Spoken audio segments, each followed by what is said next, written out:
Tere, head YouTube'i kuulajad ja Kagu Raadio kuulajad.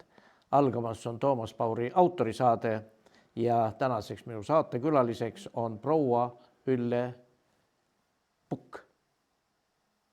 Tere, Ülle! Tere ka enda poolt. Tere, Toomas! Tore jälle sinuga vestelda siin, kasutades kaasaegset tehnoloogiat ja tere ka kõikidele vaatajatele, kuulajatele. No, kuidas Floridas, meil on 9 kraadi ainult sooja, kuidas seal on? No, siin on meil täna jälle 25, aga pilves, nii et õnneks täna päike väga ei kõrveta. Las olla pilves, peas 25 kraadi sooja, meil ei ole seda. No täpselt. Ma kuulsin jah, et teile ei õnnistata selle soojakraadidega eriti. Jah. No Ülle, räägime täna siis naiste ja meeste rollidest ning suhetest tänapäeval. Rõhutatakse, et mees ja naine on võrdsed. Mis sina arvad? Sa naiseliku naisena läbi oma kogemuste oskad meid selles osas kindlasti valgustada, kas naine ja mees on ikka võrdsed ja mida see võrdsus kaasa toob? No vaata, Toomas, sa kohe esitad nii häid ja mõnes mõttes ka keerulisi küsimusi. Et seda küsimust annab lahti pakkida väga mitme nurga alt. Et kui me hakkame nüüd mõtlema selle peale, et kas mees ja naine on võrdsed, siis seda saab ju väga mitme nurga alt analüüsida, et mismoodi seda võrdsust vaadelda või mille järgi hinnata mehe ja naise vahelist võrdsust, sest et oma omaduste poolelt on tegelikult ju mehed ja naised väga erinevad. Aga samas nii naised kui mehed on ju väärt võrdset austust just selle koha pealt, milliseid väärtusi nad suhtesse toovad. Ja kui ma vaatan seda tänapäeva pilti, siis täitsa nukralt võin öelda, et need suhete omavaheline tasakaal meeste ja naiste vahel on hetkel maailmas väga paigast ära. Ja kõik ju ongi tegelikult tasakaalu leidmine ja sidusus nii mehe kui naise vahel. Et see on täpselt, muidugi siin, mis ma täna räägin, et ma valgustan, et mis ma nüüd nii oskan valgustada, et aga ma tõepoolest oskan ainult jagada oma elukogemusi. Ja ma võin öelda, et ma tõepoolest pean ennast naiselikuks naiseks, identifitseerin ennast naisena, tunnen ennast naisena, esindan ennast naisena, et Jumal on andnud mulle seda naiselikku energiat ja olemust ja just seda ka kindlustunnet, et ma tean, et ma olen naine ja mul ei ole selle koha pealt nagu mitte mingeid kahtlusi. Ja et mis see siis tähendab naiseks olemine? See on ka jällegi väga suur küsimus, mida saab niivõrd erinevat moodi lahti mõtestada. Et võib-olla hakkakski ka vaatama seda, et miks meil on üldse tegelikult ju loodud 2 sugu. On ju mees ja on naine. Ja bioloogiliselt tegelikult me oleme ju väga erinevad.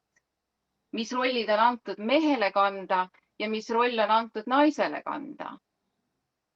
Ja samas praegult loomulikult, et naised ju saavad ka hakkama väga paljude asjadega, mis on omane meeste maailmale.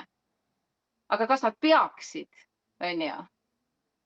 Et mispärast peaks nagu naine hakkama tõestama seda, et ta on mehega võrdne näiteks sellega, et ta suudab olla füüsiliselt sarnane mehe tasandil. Ma ise isiklikult seda ei pea väga õigeks. Ja ma mõtlen, et üleüldse kogu see tänapäeva feminismi liikumine või seda, mida siis need feministlikud organisatsioonid üritavad saavutada, et tõestada siis naiste võrdõiguslikkust või tõsta ka naiste esile. Et iseenesest loomulikult naised vajavad, kuidas nüüd öelda, seda, mis naistega on tehtud läbi ajaloo, on tegelikult väga kurvastav ja väga ahastav, sest et naisenergiat on ju läbi sajandite, läbi ajaloo maha surutud. Noh, me elame planeedil Maa, mis on enamasti ju meeste domineeritud ja naised on ju surutud hoopis sinna nagu sõltuvusrolli ja neid ei ole osatud hinnata selle eest, mida naised tegelikult toovad suhtesse, sest et kogu maailm on muutunud väga materialistlikuks ja mehelikuks, eks ole, materiaalsus on ju mehelikkus, mehed esindavad struktuuri, stabiilsust. Ja naised on need, kes toovad kaasa endaga just seda nähtamatut intelligentsi, seda, mida sa saad ainult tajuda, oma hoolt, oma armastust, oma intuitsiooni, oma pühendumist. Ja kuna naised ei loo, kui naine on oma naiselikkus, siis naine ei ole loodud looma ütelda materiaalseid väärtusi kui sellised. Nemad on see energia, mis hoiab kogu seda mehelikku struktuuri koos traditsiooniliste väärtuste järgi. On ju? Ja kui vaadata ka, mis ühiskonnas toimub, siis meil on praegult need peremustrid ikka väga katkised. Suhted on väga katkised. Väga raske on inimestel leida omavahelist sidet, meestel ja naistel, või üldse tänapäeval leida seda kohta siis, et kes ma olen naisena suhtes ja mis on minu roll ja milline, kes on mees suhtes ja mis on tema roll, et leida seda ühtset tasakaalu. Sest et tänapäeva see sooneutraalsuse poliitika on tegelikult ju Eesti rahvusele mõjunud väga hävitavalt. Sest et tegelikult, kuidas ühte riiki korda teha, see saab ikkagi kõik alguse ju igast inimesest ja indiviidist. Ja sõltub sellest, kui palju inimene üritab endasse või soovib endasse panustada ja arendada ennast kui inimesena. Ja samas ka mitte kui indiviidina ja samas ka kui partnerina. Sest et lõppude lõpuks elu loomine, mille jaoks ongi vaja mehe ja naise kooslust. Selleks, et luua koos elu. Ja et luua koos elu, siis kahekesi on see edukam kui üksinda. Kuigi nüüd see tänapäeva propaganda on tõestanud, et jah, et mingil tasandil võib naine olla iseseisev ja saada ise kõigega hakkama. Aga kas see nüüd siis on see, mis teeb naist õnnelikuks?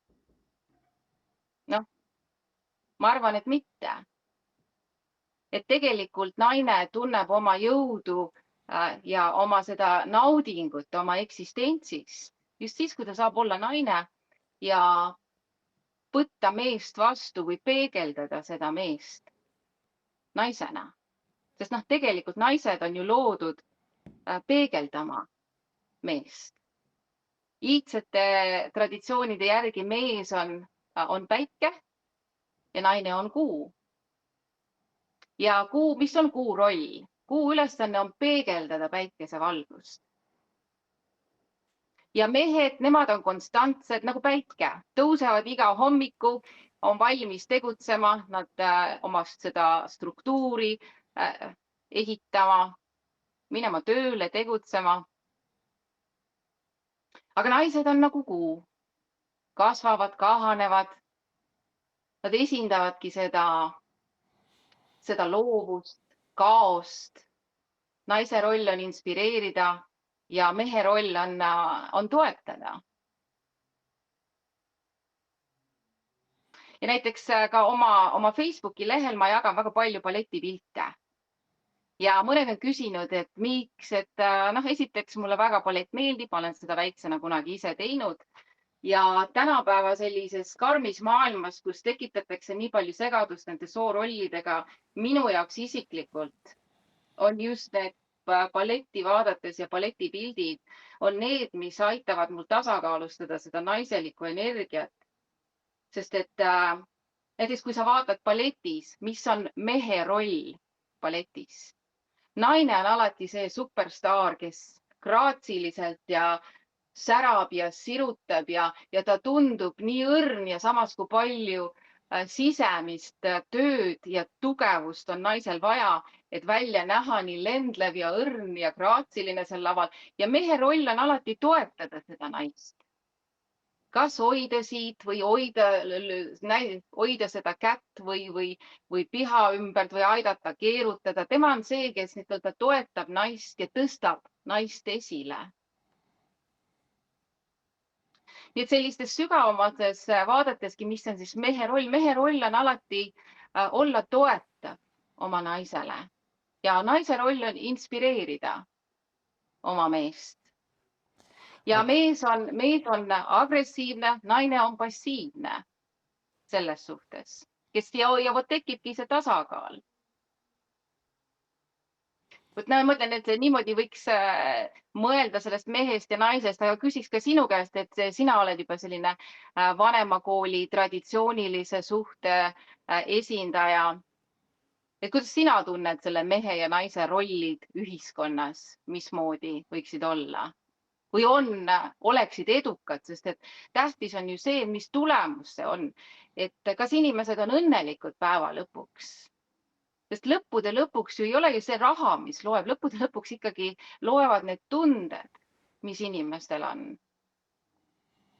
No vaata, kõik see on väga individuaalne, kui mina, kes ma olen koos oma abikaasaga elanud 53 aastat, siis ma ütleks niimoodi, et no rollid päriselt ei ole jaotunud, sest minu abikaasa on väga niisugune tugeva iseloomuga, tugeva tahtega, väga töökas ja ta hoiab ja püüab nagu ütleme oma tempot hoida, et mul annab järgi lohiseda, aga kindlasti on väga oluline kõik, mis sa siin rääkisid, et me oskame üksteist hoida, mõista ja mees nagu tugevama jõu poole kandja peaks oskama ja aru saama, kuidas oma naist tuleb hoida, mitte talle vägivaldselt siis külgede oma rusikatega pookida, vaid teda armastada, hoolida ja kas või iga hommiku, mina ütlen näiteks, ma tulen üles, ma ütlen, tere hommikul mu kallis, kus sa mu päiksekiir magasid.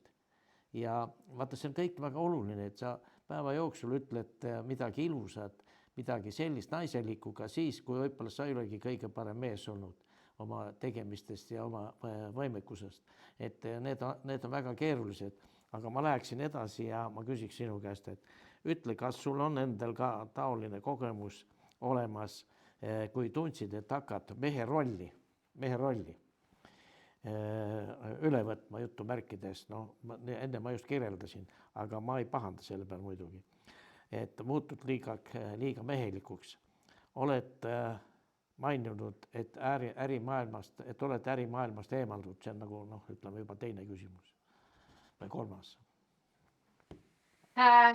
Ja see, et nüüd mõelda, et kas eks ole, kui nüüd mõelda, et mis siis naiseks olemine, kuna minu vaatenurgast naine ei ole loodud selleks, et olla ambitsioonikas kui eesmärk omaette, nagu minu vaatenurga järgi. Ja näiteks ka, mis puudutab naise töö tegemist, siis ma leian, et kindlasti naine peaks olema selles suhtes iseseisev, leidma endale oma teema, oma tegemise, mis võimaldaks tal ennast ise ära majandada, kui seda on vajalik, sest naistele on see tunne oluline, eriti tänapäeva naistele, et kui on vaja, nad saavad ka ise hakkama. Sest esiteks, meil ei ole seda ühiskonnas seda ka, et mehed tunnevad, et nad on kohustatud naiste eest hoolitsema. See, et naine peab iseendaga hakkama saama, see on tänapäeva ühiskonnas juba nagu elementaarne eeldus. Aga seda, et need naised peaksid pühendama ennast karjäärile selle eesmärgiga, et nüüd midagi tõestada, et olla meestega võrdne ja et ainult siis sa oled ambitsioonikas naine, sa oled nagu lugupeetud naine, kui sa oled sama ambitsioonikas ja sama edukas, kui sa oled meesterahvas. Ja noores põlves kuna mul on tugev naiselik energia, aga kuna mul on ka väga tugev Marsi mõjutus või selline mehelik pool, et ma olen võimeline tegutsema, ma olen võimeline ise oma struktuuri looma, kui ma olen midagi pähe võtnud, siis ma viin selle ellu.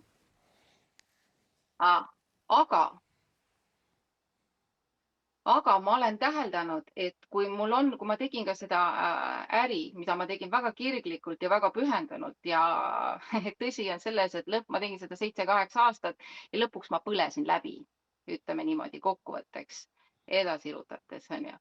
Aga ma tegin seda tööd mitte selles mõttes, et ma pean endale raha teenima või et mul oleksid olnud materiaalsed ambitsioonid, et tõestada ennast. Ma tegin seda tööd sellepärast, et ma nautisin seda ja mul oli hingeline kirg ja see oli seotud inimeste tervisega ja taastusraviga ja ta oli minu jaoks väga eetiline äri. Ma tundsin, et ma sain seda maailma natuke tükike paremaks teha. Ja sellel hetkel oli mul ka äripartner, kellega ma olin ka suhtes, nii et meil oligi nagu perebusiness see, mida me ehitasime. Ja ma võiksin öelda, et selle koha pealt ma väga nautisin just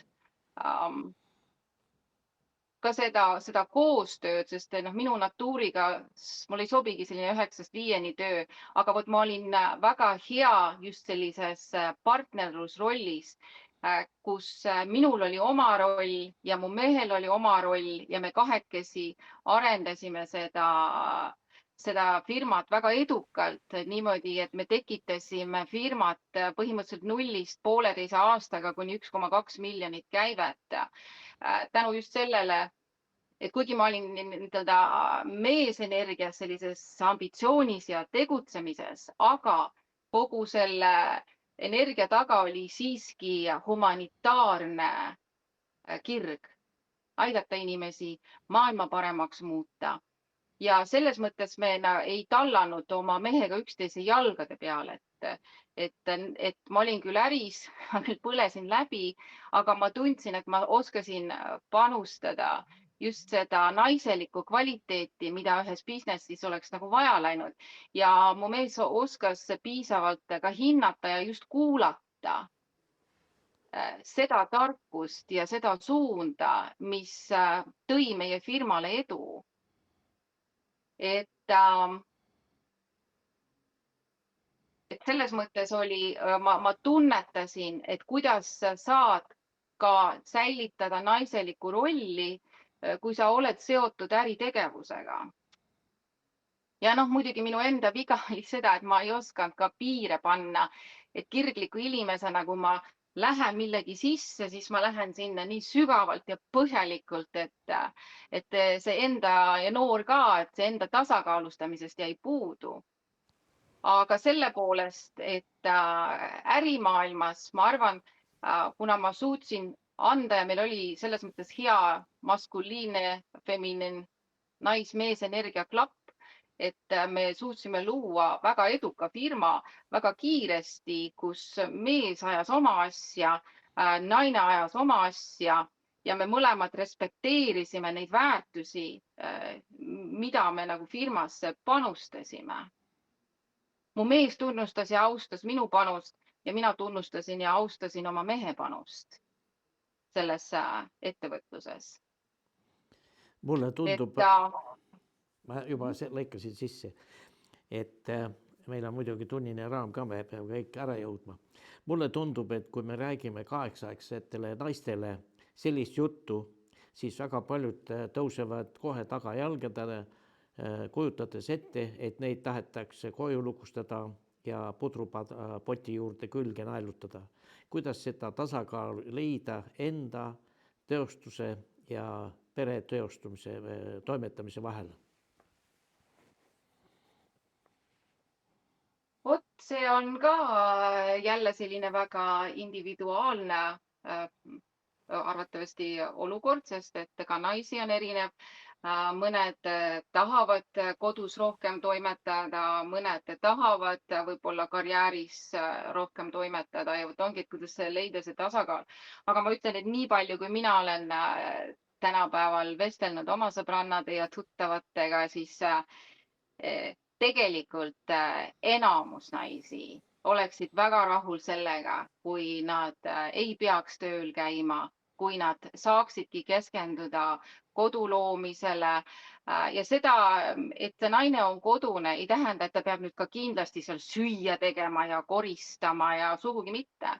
Võib-olla naine tahab seal, ma ei tea, raamatuid kirjutada või mingi kudumisega tegeleda ja iga naine ei ole loodud kööki või koristama ja sellele osas saab ju ka organiseerida abiväge. Et kodused tööd teeb ära see inimene, kes saab palgata endale, et ega see, vot ongi, et naine jääb koduseks, ei tähenda seda, et ta peab olema ka kohe nüüd siis see koristaja ja kokka. Naine on selle maja jumalanna ja sellele majale energia looja, ta on majapidajanna, kes juhatab, organiseerib ja koordineerib, eks ole. Et see on näiteks üks variant, kuidas naine nautida oma kodust elu. Ja mõnele teisele naisele näiteks väga sobib selline koristamine ja kokkamine. Mina isiklikult armastan organiseerida ja koristada ja mööblit liigutada ja mulle väga meeldib oma keskkonnaga tegeleda ja seda muuta ja küll patti ja kardinaid ja pilte liigutada siia ja sinna. Ja ma usun, et aga vot ongi, et mehed oskaksid ka hinnata seda, et nüüd naine on kodune, et mitte selleks, et ta peab nüüd tõestama ennast, et ta seal peab hullult lapiga ringi vehkima, et nüüd anda oma naise väärtust. Aga seda, et naine saab olla lihtsalt rahus, kuna ma ütlesingi, et naised tegelikult on väga erinevad meestest. Ja see, kuidas me seda maailma tajume. Ja kui arvestada seda, et naine ju on mõlemad, nii mees kui naine on eluandjad, aga naised on ka elukandjad ja elu sünnitajad. Nii et need otsused ja see, kuidas bioloogiliselt naine on üles ehitatud, on palju keerulisem.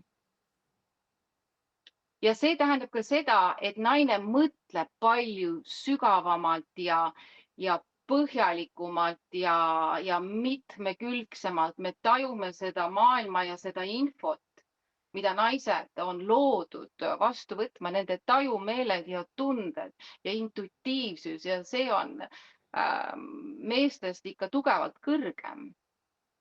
Ja et naised saaksidki seda infot, mida nad keskkonnast vastu võtavad, rahulikult läbi protsessida ja ennast tasakaalustada. Vot selleks ongi naisel vaja kodurahu, oma kohta, kus ta saab olla privaatselt endaga, oma tunnetega. Naised vajavad protsessimise aega. Et kõigepealt ka iseendast aru saada, et mis meie emotsioonidega, sest me ju tunneme maailma. Mehed mõtlevad, eks ole, nemad vaatavad maailma ratsionaalsemalt ja naised vaatavad emotsionaalsemalt. Ja et seda emotsionaalset informatsiooni lahti pakkida, aru saada, organiseerida ja siis ütelda ka mehele tagasi peegeldada. Selleks on naistel vaja enda jaoks seda oma turvalist aega, oma kohta, oma pesa, nagu oma värve, oma mustreid, oma lõhnasid. Et seda kõike tasakaalukalt teha. Ja näiteks, kui mees ja naine käivad reisil, siis tegelikult ju, kui asi on tasakaalus, siis mees on see, kes ütleme, keskendub, mis marsruudist, kust me sõidame, millise võib-olla seal hotellis me ööbime, ta ehitab selle reisi turvatunde ülesse. Et naine istub autosse, ta ei pea muretsema selle pärast, kas on nüüd need asjad organiseeritud. Ja vaata, kui naine ei pea selle pärast muretsema, siis naine saab vaadata, jälgida, mees jälgib teed, aga naine jälgib, mis seal tee ääres on, millised elemendid on, mis seal keskkonnas toimub. Kui naine ei pea mõtlema sellele juhtimisele, siis ta saab võtta vastu seda infot sealt keskkonnast hoopis teistmoodi. Näiteks kui lähete kuskile linna, tavaliselt naised, mis ajalugu on, või nad on huvitatud sellest infost, mis seal keskkonnas on. Ja vot ongi, et kui sa kõike tahad üksinda ära teha, siis kuskilt jääb midagi puudulikuks. Aga kui mees ja naine usaldavad ja hindavad ja austavad üksteise rolli ja saavad aru, kui vajalik see on et see kogemus oleks midagi erakordset, siis, siis sellele panustades ongi täpselt on need elukogemused ja naudingud, mis suhetes saadakse ja need kasvamised, need kooskasvamised. Ja just ju ka naine ju esindab naudinguid, noh, mis tõmbab ju mehi naiste poole. Et nad otsivad ju naiselt seda mõnutunnet, seda naudingut, seda, mis nii-öelda lülitaks nende ego välja ja viiks kas või mõneks minutiks ära kuskile teise maailma. Sest et see maailm, energeetiline maailm, mida tasakaalustatud naine on võimeline pakkuma partnerlussuhetes. Noh, see ongi see, mis nii-öelda viib meestel katuse peast. Mitte niivõrd just see füüsiline vorm, aga just see energeetiline energia, mida tasakaalustatud naine toob suhtesse ja millega ta oma seda meest ja partnerit embab.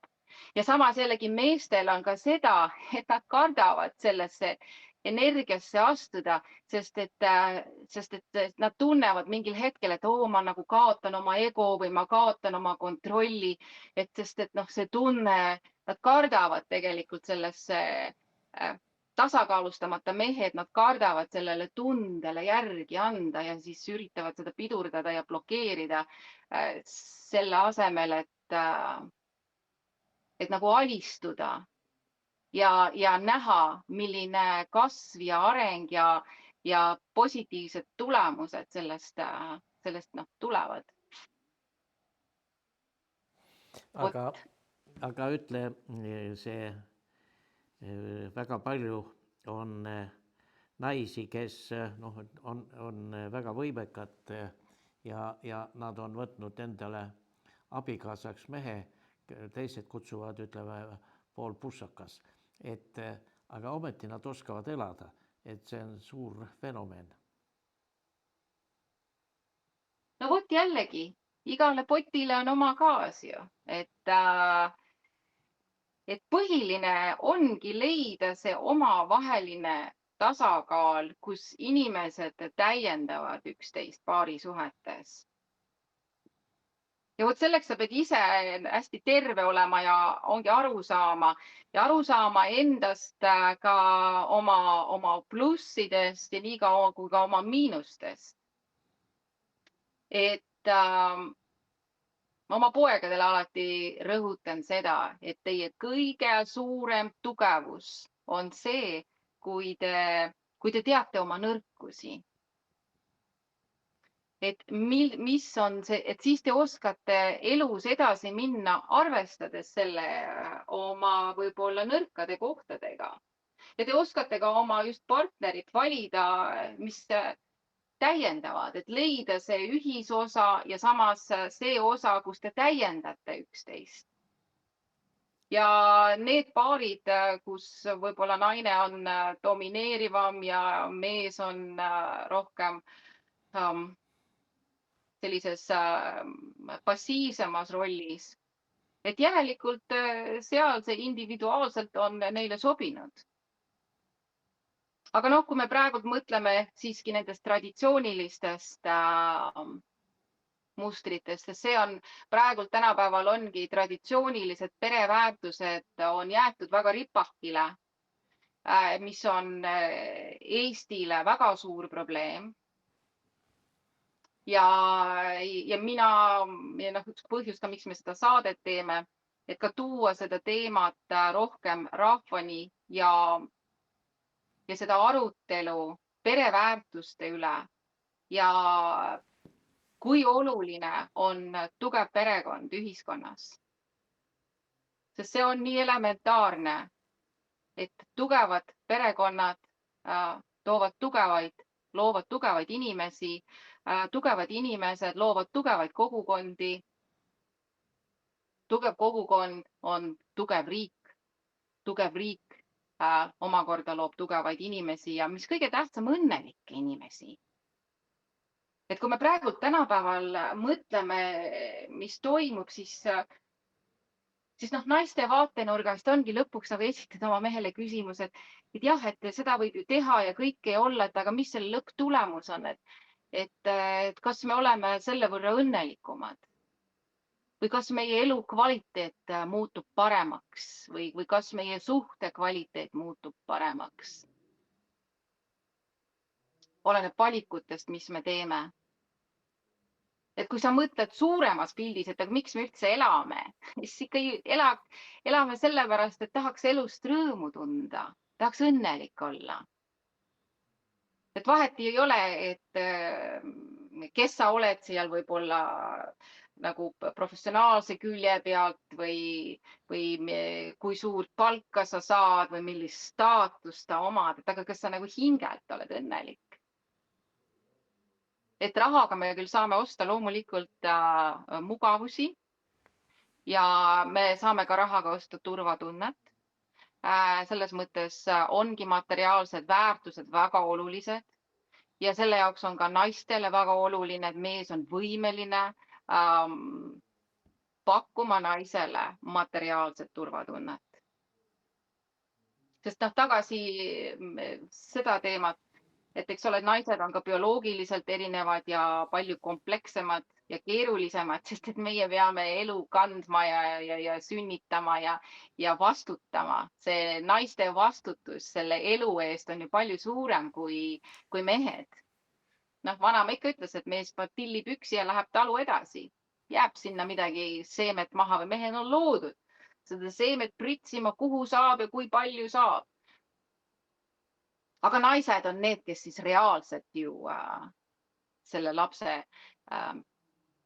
peavad ka üles kasvatama.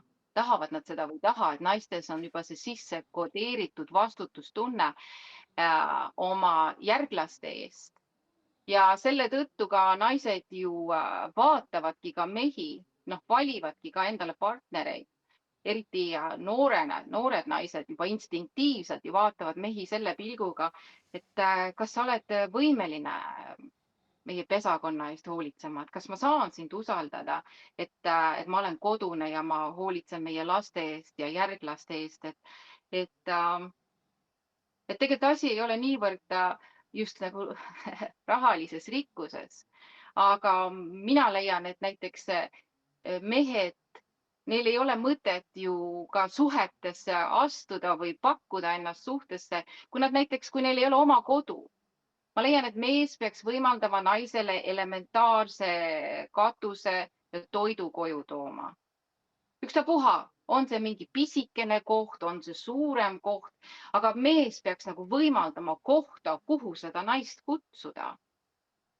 Ja sealt edasi juba siis vaatab, millised on, ja muidugi mees peaks ka endale selgeks tegema, milline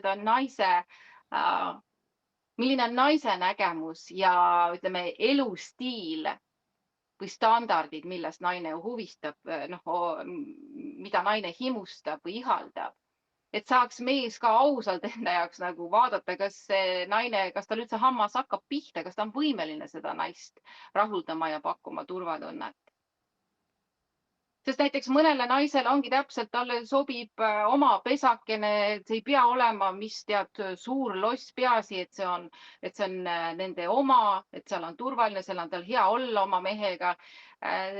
Ta ei vaja seda, et tal peaks olema nüüd siis see kõige suurem või kõige ilusam või see Audi või ta saab aru, naine saab ka aru, milline on tema mehe võimekus ja ta on rahul sellega.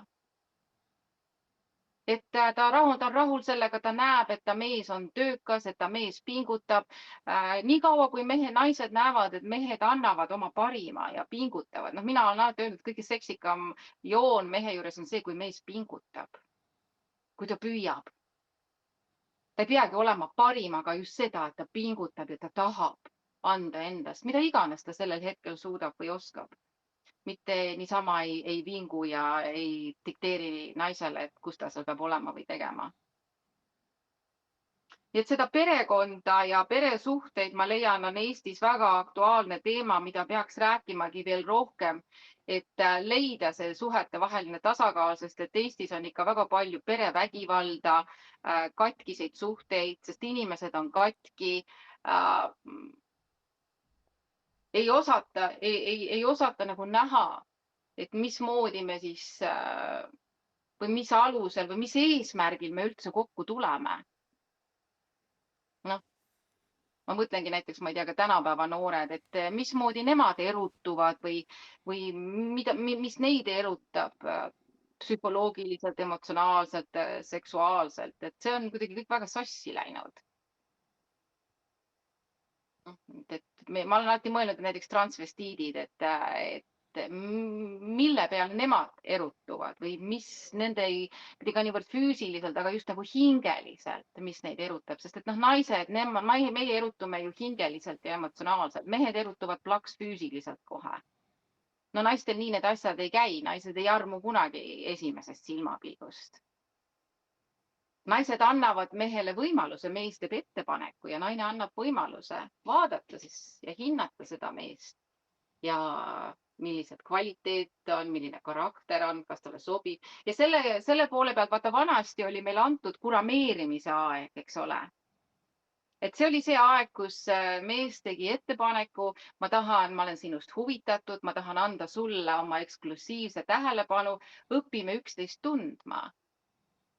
Ja kui ma mõtlen, et näiteks, mis ma olen oma elus teinud suhetes vigu, ongi ka see, kuna ma olen selline kiiresti armastan ütelda sellist excitementit ja romantikat ja et mul ei oleks igav ja mul on huvitav ja et ma lähen nagu nii kiiresti selle romantsiga kaasa, selle asemel, et võib-olla natukene tasakaalukamalt jälgida seda suhet ja nokkida enda jaoks välja, et kas sellel mehel on ikka seda õiget karakterit ja kvaliteeti, sest et mu vanaema ütles, et kui sa tahad meest tundma õppida, siis sul tuleb mehega reisimas käia.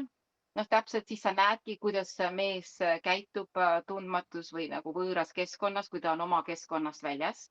Siis sul tuleb koos mehega ennast purju juua. Siis sa näed ära, kuidas su mees käitub, kui ta ei ole kontrollitud seisundis. Ja siis tuleb mehega üks tüli maha pidada. Sest siis sa samamoodi jällegi näed, kuidas mees käitub kriitilistel momentidel, sest et nagu pikaajaliseks suhtes ikka tuleb konflikte ette.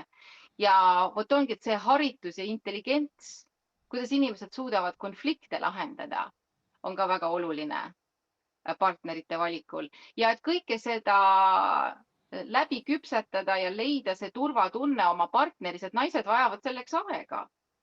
Ja see võib teinekord, noh, väga tihti on, et mõtled, et issand, ma tean seda inimest ja pärast tuleb välja, et vau, et on ainult lihtsalt maski kandmine olnud, et tegelikult seda maski ju kantakse väga palju. Aga tahetakse ausat ja ehedat suhet. Aga seda, et kui ehedana sa ise sellesse suhtesse tuled, siis ikka tahetakse seda, mida ise ei olda võimelised pakkuma. Ütle mulle palun, hea Ülle, milline on üks tark, aga samas naiselik naine? Mis on naiseliku olemuse tunnused? Noh, tark naine on tasakaalukas. Ja tark naine on see, kes on õppinud ennast tundma, oma emotsioone tundma, kellel on ka seda küpsust ja intuitiivsust ja taju ja ka eneseusku. Ma arvan, et naine on tark siis, kui tal on tekkinud see enesekindlus, et tal on piirid paigas ja tal on standardid paigas ja ta oskab, tark naine oskab viisakalt tülitseda, mis ma olen nagu täheldanud ka naiste puhul, on see nõrkus, et kuna naised on emotsionaalselt tasakaalust väljas, noh, kui neil ei ole seda oma keskkonda ja on omad haavad, on üle vaatamata ja ei saada endast aru, siis see naine ei oska seda tasakaalu suhtesse tuua ja ongi selline emotsionaalne lihtsalt sütikpomm, mis jällegi tõukab meest eemale ja ei saa tekkida seda usalduslikku tuhet, et tegelikult vaata, naised ka räägivad väga palju, et nad tahavad, et mees oleks see targem pool ja paneks sulle käed ümber ja lihtsalt kuulaks sind ära ja silitaks pead ja annaks musu nina otsa ja ma saan sust aru. noh, saad aru, me idealiseerime seda üle, aga et sa seda mehe käest saaksid, siis sul on vaja seda endal eelkõige mehele õpetada. et kui emotsioonid kütavad ülesse, et naine suudab, vot kui naine ongi oma selle emakaga ja oma energiaga ühenduses, siis siis tark naine enne mõtleb, kui ütleb. Ja kindlasti naiste tarkus ka seisneb selles, kui ta ei kui tal ei ole seda soovi oma meest hävitada, siis ma olen täheldanud, et väga paljud naised, nad lähevad emotsionaalselt tasakaalust välja ja vaata, siis tekib ka see nagu mehe eemale tõukamise moment ja see süüdistamine ja selline vanasti ja mehed ju nii hirmsasti pelgavad seda, kui naised lähevad endast välja. Nii kui naised hakkavad kriiskama või karjuma, enamasti mehed lähevad lukku. Ja sellega ei saavutada mitte midagi. Et kui naised, eks ole, nemad kardavad seda mehe füüsilist löömist või vägivalda, eks ole. Mehed kardavad naiste poolt emotsionaalset vägivalda, kui naised hakkavad kriiskama ja räuskama ja ei oska seda emotsionaalselt ja intelligentselt ennast väljendada. Ja vot naine on tark siis, kui ta on jõudnud sellele tasandile, et ta suudab oma impulsist aru saada, et aga miks ma nüüd praegu nii nagu, mis mind tegelikult häirib.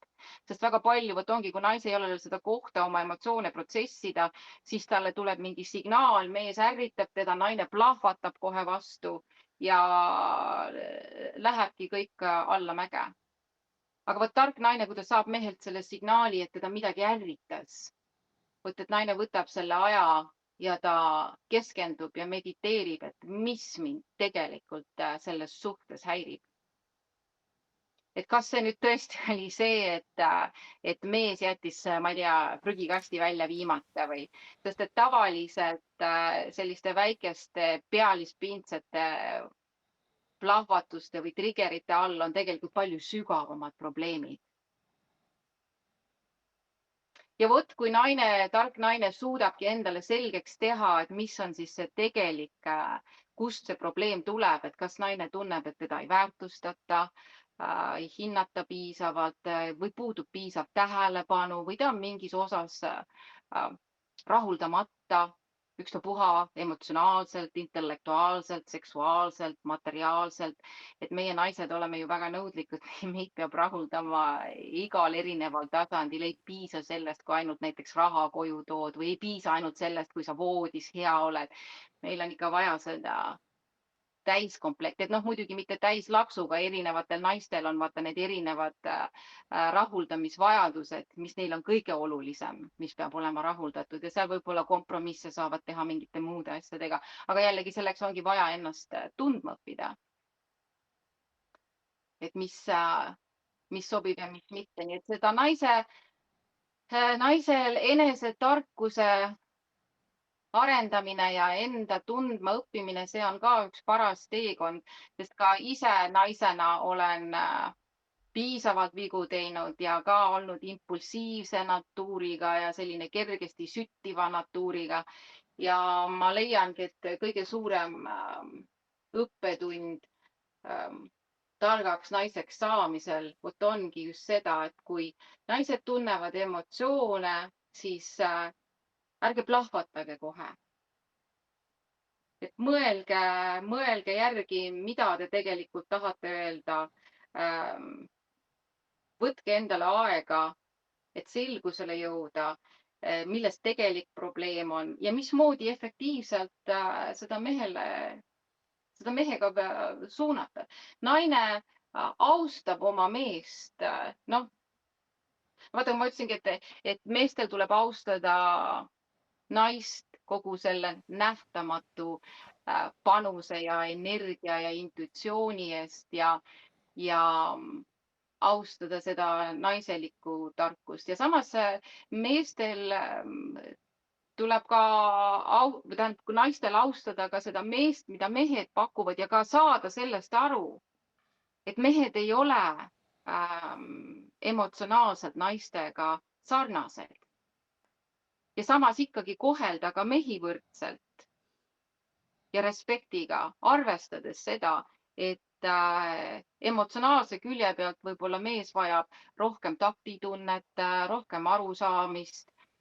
Nii nagu mehed arvestavad sellega, et naised ei ole füüsiliselt kõigeks võimelised ja ei peagi, sest naine peab ju hoidma ennast, sest naine peab ju elu kandma. Ja ma mäletan, et kui mu ema, ma olen väga tänulik, et mu ema oli väga naiselik naine ja jagas mulle üht-teist tarka naiselikku õpetust, et naine kogu aeg ta rõhutas seda, et hoia ennast, et ma ei istuks külma kivi peal, et mul seal neerud ja põis haiget ei saaks ja et ma tuult ei saaks ja kogu aeg oli see põhiasetus emal, et naine peab hoidma ennast. Mitte sealt pea ees kuskil koos meestega võidu panema füüsiliselt. Nii et vot ongi see tarkus, et mehed arvestavad ja hoiavad oma naisi füüsiliselt ja naised oskavad arvestada, austada ja hoida oma mehi emotsionaalselt ja taktitundeliselt. Et noh, see oleks selline juba naiselik tarkus ja üldiselt ongi, öeldakse, et tark naine ei pea ise edukas olema, ta leiab endale eduka mehe, kelle üle ta saab uhkust tunda. Sest et selline naistele on ka väga oluline, et nad saavad oma mehe üle uhked olla. Nii nagu naised tahavad nii nagu mehed tahavad oma naiste üle uhkustada, et oh, mul on kõige ilusam ja selline ja toredam.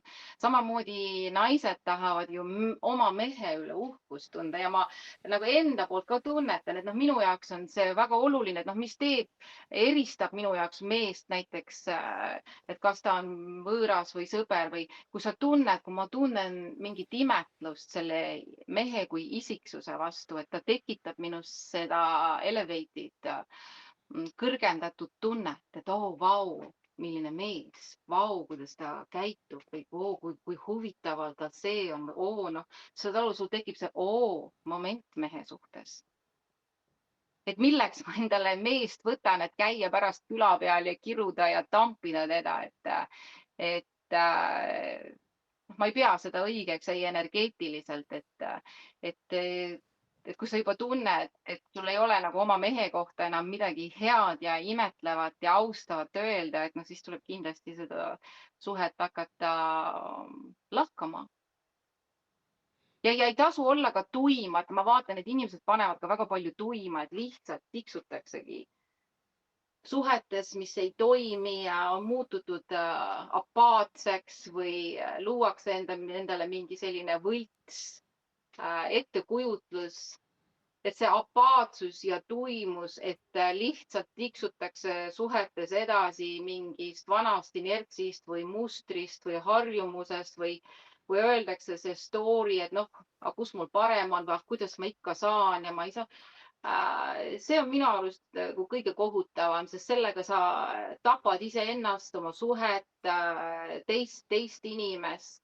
Noh, see on selline väga apaatsed suhted, kus ei toimu enam sellist energiavahetust ja ei ole, on üksteisega see kontakt, nii hingeline intiimsus juba ka või füüsiline intiimsus kaotatud, et see on väga ohtlik ka inimeste tervisele elada nagu sellises suhtes. Sest et kõik meie ümber ju mõjutab ka seda meie heaolu ja tervist ja meie keha on väga tundlik meie tunnetele. Ja väga paljud kroonilised haigused, just kroonilised haigused on päris palju psychosomatic, see on siis nagu psühhosomaatilised, mis tähendab seda, et nad on alguse saanud emotsionaalsest psühholoogilistest triggeritest. Et on jäänud mingid tunded, emotsioonid, mida tunded ju tegelikult on ju ka, nendel on ka oma ju biokeemia. Ja kui sa neid negatiivseid ja ennast hävitavaid emotsioone energeetilisel tasandil ära ei lahusta ja ei transformeeri, siis see kõik ju hakkab füüsiliselt valu tekitama. Kellel, kus siis geneetiliselt need kõige tundlikumad kohad organismis on? Süda, maks, kopsud, liigesed.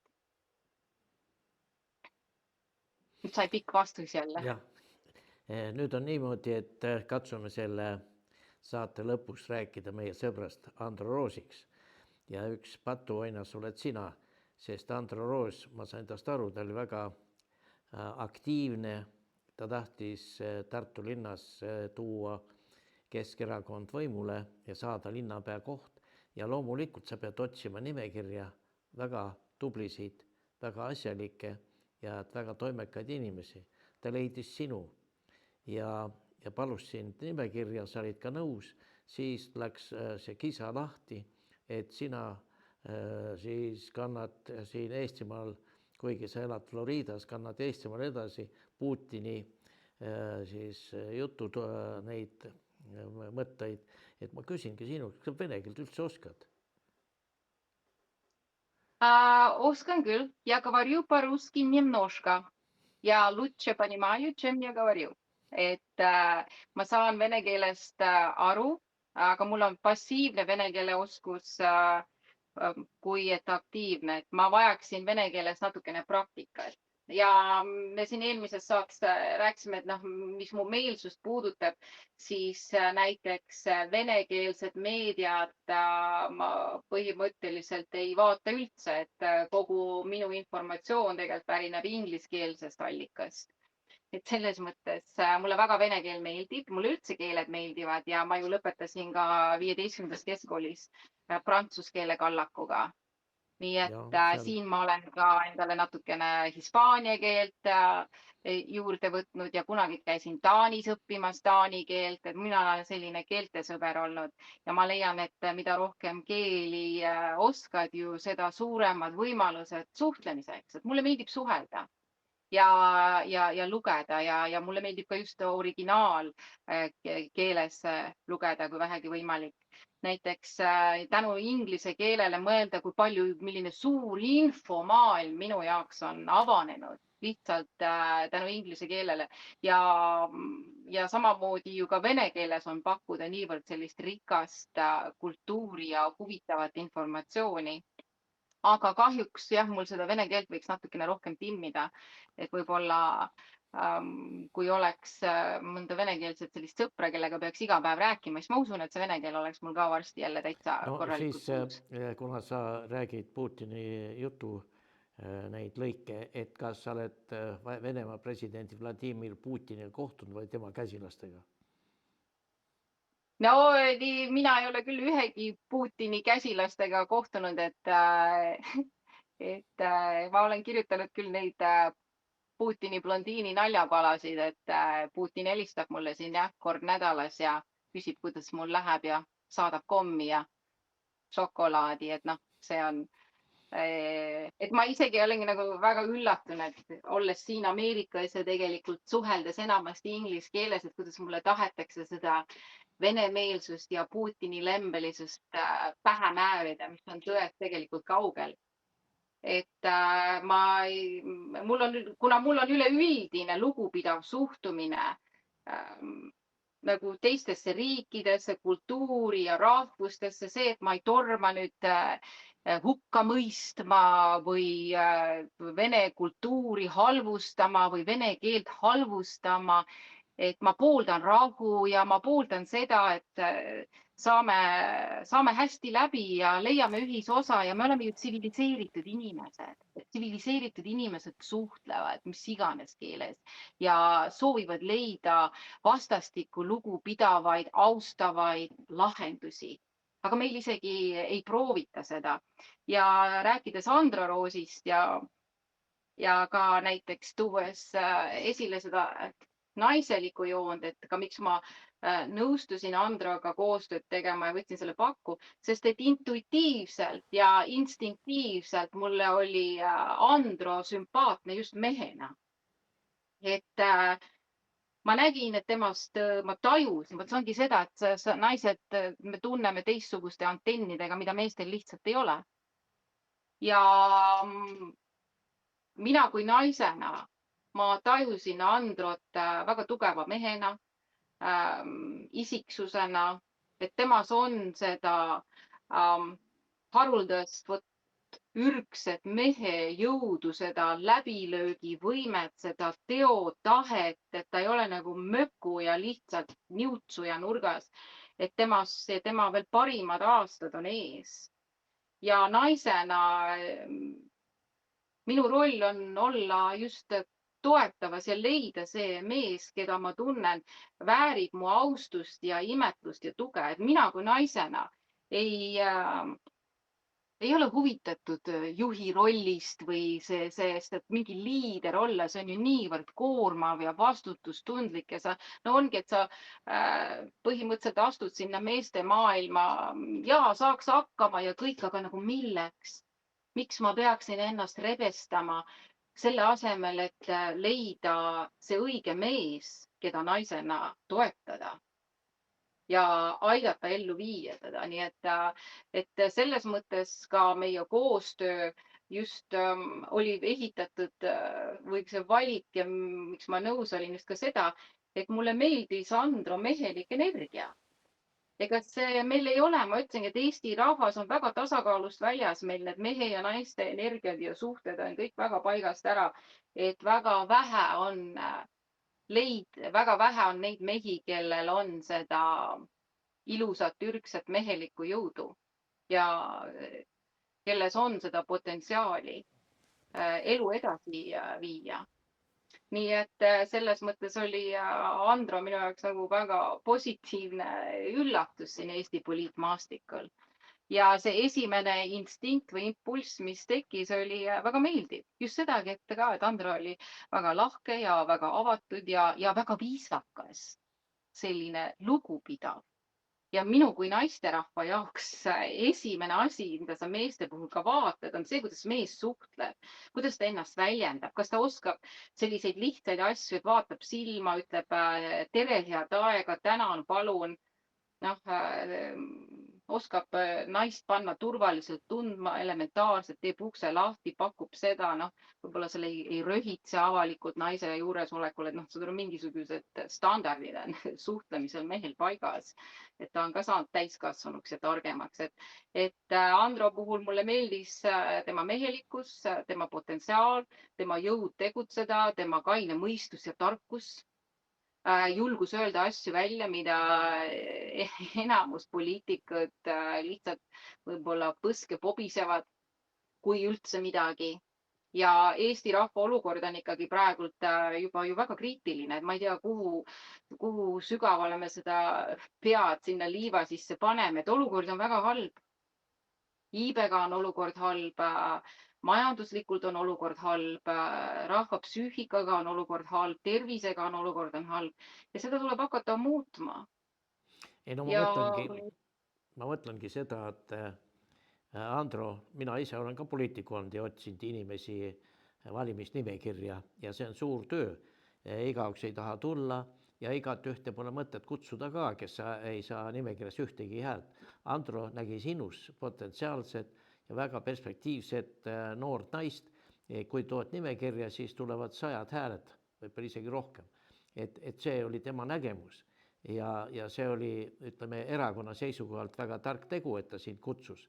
Aga erakond käitus sellest, et kuna sa olid olnud varem siis selles koos erakonnas, mida peeti venemeelseks, kuigi seal oli ka eestlasi, ja sa tulid sealt ära, Andro nägi head võimalust ja siis läkski Õhtuleht kohe helistab Androle, et seda naist ei tohi võtta, see on Putini meelne. Et kuidas saab niimoodi käituda ja sul on väga õige, ma tunnen Androt väga hästi, ta on äärmiselt töökas inimene, noor, perspektiivikas ja teeb meeletut tööd ja niimoodi me hindame, et sellist töökale inimesele paneme jalaga tagumikku, et kao minema.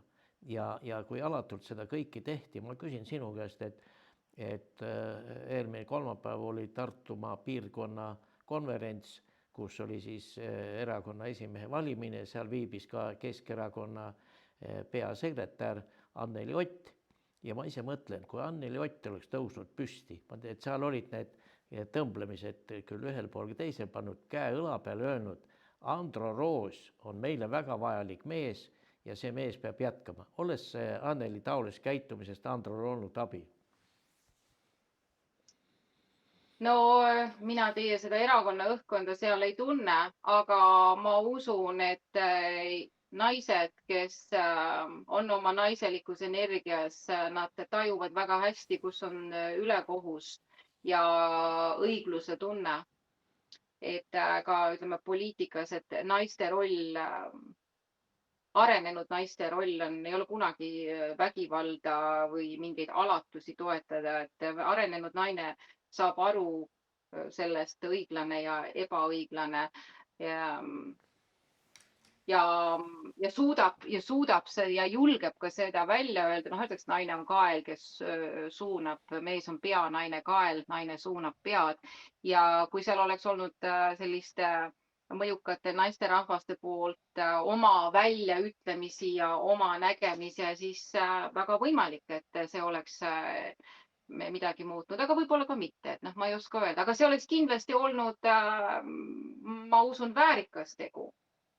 Sest et see, mis toimus, nagu ma aru saan, et see ei olnud õiglane. Ja vaata, naised ongi, nemad toovad seda empaatiat, naised peakski tooma igale poole endaga kaasa ja seda, et okei, aga vaatame selle poole pealt ja vaatame selle poole pealt ja leiame nüüd selle tasakaalu, mis oleks õiglane. Naiste roll on tasakaalustada. Eks ole, mehed võib-olla seal kohe mingid agressiivsed ja vägivaldsed, aga vot naistel ongi see passiivsus ja okei, mõtleme nüüd järgi, et kui me nüüd sinna ründame, mis selle eesmärk on ja mida me sellega saavutame ja vot naised peakski just seda suunama ja inspireerima asju sügavamalt läbi mõtlema, et oleks selline terviklik otsus. Aga noh, praegult jällegi lihtsalt rips-raps seal midagi tehti ja otsustati, aga kas keegi on järgi mõelnud, mis on kaugele ulatuvad tagajärjed? Et noh, täpselt, et nii nagu ma ka eelmises saates mainisin, et ega Eestis on ju praegu nii, kui tekib mingisugune potentsiaalne liider, kohe kastreeritakse ära.